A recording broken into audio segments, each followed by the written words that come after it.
I found my wife knocked out on the couch with our daughter. She needed a diaper change, and when my wife saw me midway through doing the change, she thought I was knocking her up. My wife and I have been married for 3 years. First, let me say that my wife is not facing any known issues, and we've known each other since grade school. We practically know everything about each other and our families. About 2 months ago, I came home to find my wife and our 6-month-old daughter on the couch. My wife was asleep, and our daughter was next to her. As I went to greet them, I immediately noticed a smell from my daughter. It was clear she needed a diaper change, but I wasn't sure how long it had been since her last one. I carefully took my daughter from the couch to change her diaper. Knowing my wife doesn't usually sleep during the day, unless she's had an exhausting day, I didn't want to disturb her. Once in our daughter's room, I placed her on the changing table and began changing her diaper. In less than 2 minutes, my wife entered the room. As I greeted her, she glanced at me and then at our daughter on the changing table. Suddenly, she erupted into a rage and started attacking me. Stunned for a moment, instinct took over, and I leaned over my daughter to shield her. My wife kept shouting and hitting me, repeating,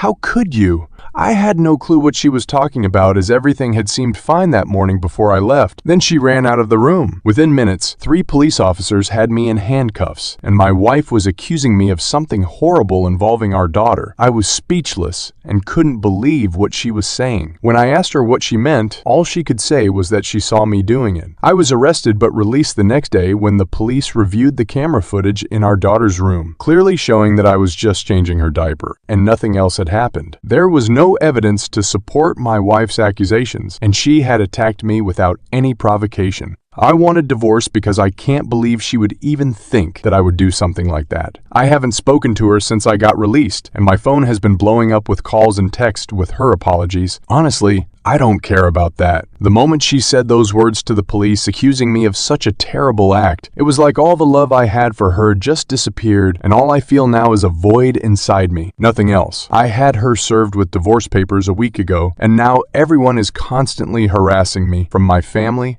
her family, and our friends, to talk to her and try counseling to sort this out. She can get counseling if she wants, but I will not be involved. I am going for full custody of my daughter. My lawyer has informed me that I will most probably get full custody of my daughter due to my wife's violent outburst on camera and the false claims laid against me. Noting her mental state, everyone is saying I'm taking things too far by divorcing her and trying to take my daughter from her, but nobody can give me a reason as to why she did what she did. She herself, in the 374 messages, hasn't given me an explanation either, just constant apologies and suggestions for counseling. Again, I don't care. She can go by herself. I'm just worn down at the moment as the gravity of everything is hitting me. What should I do? Everyone seems to be on her side. What am I missing? Honestly, at the moment, I'm thinking that something is wrong with me. I don't see myself ever getting past this. What about the next time I'm alone in a room with my daughter, playing with her or anything? Divorce is the only option for me because I will not be in a relationship where I have to constantly look over my shoulder, especially if I did nothing wrong. I can't understand if I'm missing something, especially my friends who know the full story and still take her side, saying divorce is a step too far. I feel like I'm missing something that I'm not seeing. Was I wrong to change my daughter's diaper? Should I have woken up my wife to do it? Should I have just left her like that? Quick update. Life has been hectic lately, especially with everything going on. The divorce process is underway. My daughter is with me and in my custody. My lawyer says it's almost certain that I will receive full custody of my daughter, and my soon-to-be ex will have supervised visits. As for what happened to her, she had a dream, and somehow believed that dream was reality when she walked into the room and saw me changing my daughter.